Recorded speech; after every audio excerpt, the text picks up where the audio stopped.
ವಿದ್ಯಾರ್ಥಿ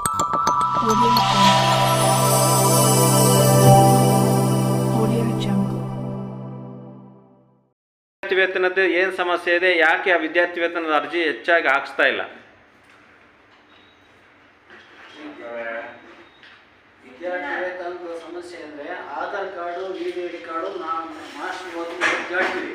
ಅವಾಗ ಅವರು ನಾವು ಅಪ್ಲಿಕೇಶನ್ ಕೊಡ್ತಾರಲ್ಲ ಅದನ್ನ ಕಂಪ್ಯೂಟರ್ ಬರ್ತೀವಿ. ಕಂಪ್ಯೂಟರ್ ಬಂದಾಗ OTP ಹೇಳ್ತಾರೆ. OTP ಹೇಳಿದಾಗ ಅವ್ರು ಹುಡುಗರು ಹೇಳಲ್ಲ, ಅವ್ರ ತಂದೆ ತಾಯಿಗಳ ಹತ್ರ ಇರುತ್ತೆ, ಅವರು ಹೇಳಲ್ಲ.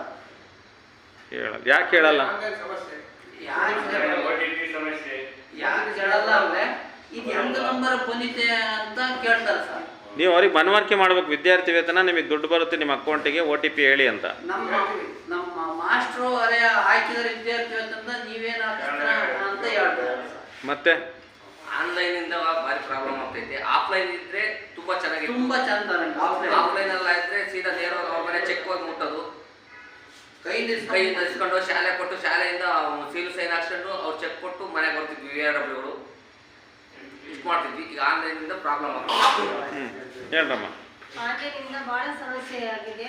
ಆಫ್ಲೈನ್ ಇದ್ರೆ ಸುಮಾರು ನಾವು 500ಕ್ಕಿಂತ ಹೆಚ್ಚು ನಾವು ಅರ್ಜಿಗಳನ್ನು ನಾವು ಹಾಕಿಸ್ತಿದ್ವಿ. ಆ ಆನ್ಲೈನ್ ಇಂದ ಹಾಕ್ಸಕ್ಕೂ ಆಗ್ತಿಲ್ಲ, ಬಹಳ ತೊಂದರೆ ಆಗ್ತಿದೆ ನಮಗೆ. ಸರ್ವರ್ ಪ್ರಾಬ್ಲಮ್ ಇರುತ್ತೆ. ಮತ್ತೆ ಕನಿಷ್ಠ ಸುಮಾರು ಜನ ಹತ್ರ ಮೊಬೈಲ್ ಇರಲ್ಲ, OTP ನಂಬರ್ ಹೇಳಕ್ಕಾಗೋದಿಲ್ಲ. ಸಮಸ್ಯೆ ಬಹಳ ಹಳ್ಳಿಗಳಲ್ಲಿ ಬಹಳ ಸಮಸ್ಯೆ ಇರುತ್ತೆ. ನಾವು ಮನೆ ಹೋಗಿ ಎಲ್ಲ ಆಧಾರ್ ಲೋನ್ ಯೋಜನೆ ಮತ್ತೆ ವಿದ್ಯಾರ್ಥಿ ವೇತನ ಯೋಜನೆ ಮನೆಗೆ ಹೋಗಿ 7 ವಿದ್ಯಾರ್ಥಿಗಳು ಕರ್ಕೊಂಡು ಹೋಗಿ ನಾವು ಹಾಕ್ಸಿದ್ರು ಎಲ್ಲದರಲ್ಲೂ ಪ್ರಾಬ್ಲಮ್ ಇರುತ್ತೆ. ಆದ್ರಿಂದ ನಮಗೆ ಆಫ್ಲೈನ್ ಬೇಕಾಗಿರುತ್ತೆ. ಆಫ್ಲೈನಿಂದಲೇ ನಮಗೆ ಬಹಳ ಒಳ್ಳೆಯದು. ಎಷ್ಟೇ ಕಷ್ಟ ಅರ್ಜಿ ಹಾಕ್ಸಿದ್ವಿ ನಾವು. ಆನ್ಲೈನ್ನಲ್ಲಿ ಏನಾಗಿದೆ ಅಂದರೆ ನಗರ ಪ್ರದೇಶದಲ್ಲೇನೋ ಉತ್ತಮವಾಗಿದೆ. ನಮ್ಮ ಹಳ್ಳಿ ಕಡೆಯಲ್ಲಿ ಏನಾಗಿದೆ ಅಂದರೆ ನಾವು ಪೋಷಕರ ಹತ್ರ ಹೋಗಿ ಹೇಳಿದಾಗ ಆಯಿತು ಹಾಕ್ತೀವಿ ಅಂತಾರೆ. ಆನಂತರ ಸೈಬರ್ ಸೆಂಟರ್ನಲ್ಲಿ ಕರ್ಕೊಂಡು ಹೋದಾಗ ಅವನೇನೋ ಡಾಕ್ಯುಮೆಂಟ್ಸ್ ಎಲ್ಲ ಹಾಕ್ಬಿಟ್ಟು ಎಲ್ಲ ಅಪ್ಲೋಡ್ ಆಗಿದೆ ಅಂತ ಹೇಳಿ ಕೊಡ್ತಾರೆ. ಆದರೆ ಇದನ್ನು ನೋಡಿದರೆ ಏನಾಗಿದೆ ಅಂದರೆ ಸಮಸ್ಯೆ, ಆ UDD ಕಾರ್ಡ್ ಹತ್ರ ಬೇರೆದು ಹಾಕಿರ್ತಾನೆ, ಇನ್ಕಮ್ ಸರ್ಟಿಫಿಕೇಟ್ ಹತ್ರ ಬೇರೆ ಇದನ್ನು ಅಟ್ಯಾಚ್ ಮಾಡಿರ್ತಾನೆ. ಈ ಎಲ್ಲ ಸಮಸ್ಯೆಯಿಂದ ಏನಾಗಿದೆ ಅಂದರೆ ಅವ್ರ ಸ್ಕಾಲರ್ಗಳನ್ನ ತಾಣಕ್ಕಾಗ್ತಾ ಇಲ್ಲ. ಅದ್ರ ಜೊತೆಗೆ ಇನ್ನೊಂದು ಏನಾಗಿದೆಯಪ್ಪ ಅಂದರೆ ಆ ಸೈಬರ್ ಸೆಂಟ್ರಿಗೆ ಅವ್ರು 100 ರೂಪಾಯಿ ಇಟ್ಕೊಂಡು ಹೋಗ್ಬೇಕಾಗಿದೆ. ಆ ಸೈಬರ್ ಸೆಂಟ್ರಿಗೆ 100 ರೂಪಾಯಿ ತಗೊಂಡು ಹೋಗೋಕ್ಕಾಗ್ತದೆ. ಪೋಷಕರು ಏನು ಮಾಡ್ತಾರೆ ಅಂದರೆ ಆಚೆ ಬಂದೀವಿ ಅಂತ ಸುಳ್ಳು ಹೇಳ್ತಾರೆ.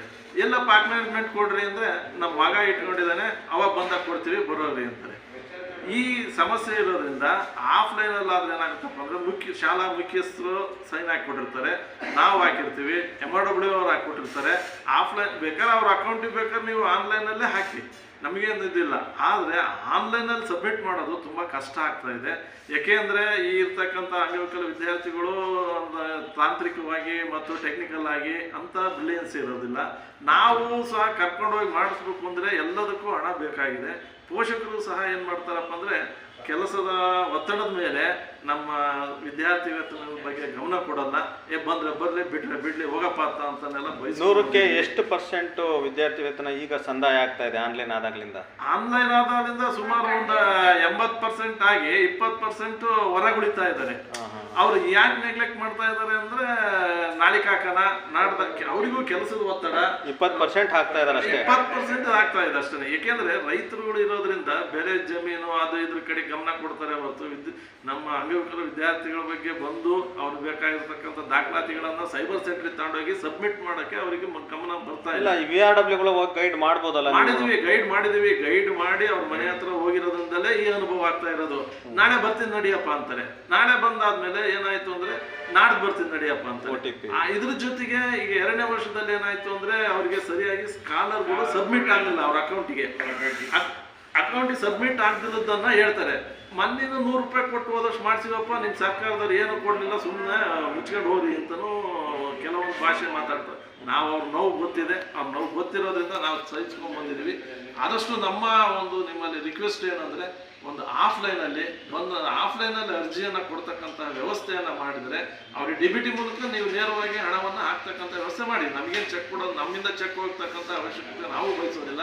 ನಾವು VRWಗಳಾಗಿ ಏನು ಕೇಳ್ಕೊಳ್ತೀವಿ ಅಂದರೆ ನಿಮ್ಮಲ್ಲಿ ಈ ಆನ್ಲೈನಲ್ಲಿ ಏನಾಗ್ತಾ ಇದೆಯಪ್ಪ ಅಂದ್ರೆ ಬಹಳ ಬೇಜವಾಬ್ದಾರಿತನದಲ್ಲಿ ಪೋಷಕರು, ಆಮೇಲೆ ವಿದ್ಯಾರ್ಥಿಗಳು, ಶಿಕ್ಷಕರು ಪಾಪ ಅವ್ರವ್ರ ಕೆಲಸದ ಒತ್ತಡ ಅವ್ರವ್ರಿಗೆ ಇರುತ್ತದೆ. ನಾವು ಹೋಗಿ ಹಿಂಸೆ ಕೊಡೋದ್ರಿಂದ ನಮಗೂ ಹಿಂಸೆ ಮಾಡ್ತಾ ಇದ್ದಾರೆ. ಆದಷ್ಟು ನಿಮ್ಮ ಗಮನ